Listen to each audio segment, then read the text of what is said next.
បងប្អូននៅក្នុងដៃខ្ញុំនេះគឺជា model ថ្មីរបស់ Honor ដែលទើបតែនឹងចេញលក់នៅក្នុងថ្ងៃនេះ model Honor 400 5G ដែលមានរូបរាងស្ដើងស្អាត slim ប្រើបានទាំងស្រីទាំងប្រុសកាន់ទៅគឺឃើញស្អាតតែម្ដងយើងមានជាមួយនឹងពីរពណ៌មាសនិងពណ៌ខ្មៅបងគឺស្អាតខ្លាំងមុខងារពិសេសច្រើនសម្រាប់ទូរស័ព្ទនេះគឺគេផ្ដោតទៅលើ AI តែម្ដងកាត់រូប convert រូបទៅជាវីដេអូ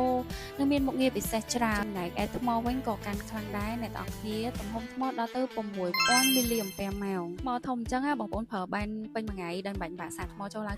ហើយសាកថ្មក៏លឿនទៀតរហូតដល់80វ៉ាតពិសេសមួយទៀតណាគេមានការពារជំរាបទឹក IP66 អ្នកទាំងអស់គ្នាអាចយកទៅថតក្នុងទឹកបានមួយស្រីដោយបាច់ភ័យខ្លាចអូធ្លាក់ចូលទឹកខូចទេគឺពិសេសខ្លាំងតែម្ដងអ្នកទាំងអស់គ្នាចំណាយលុយអត់ដល់$400ចឹងយើងងាកមកមើលកាដូបន្ថែមផងអ្នកទាំងអស់គ្នាតម្លៃល្អហើយបានកាដូច្រើនទៀតជាមួយនឹង watch ជួលនេះតម្លៃរហូតដល់ទៅ$99បងប្អូនទទួលបាន free 10ទឹកក្តៅទឹកត្រជាក់នេះក៏បាន free ជាមួយនឹងការ Bluetooth តម្លៃ$15នេះក៏ទទួលបាន free ផងដែរជាមួយនឹង clear screen ជាមួយនឹង original case នេះក៏ free ដែរអញ្ចឹងអ្នកនរគ្នានៅចាំអីទៀតអាចចេញមកមើលបាននៅក្នុង Microsoft ជុំមានទាំងអស់គ្នាណា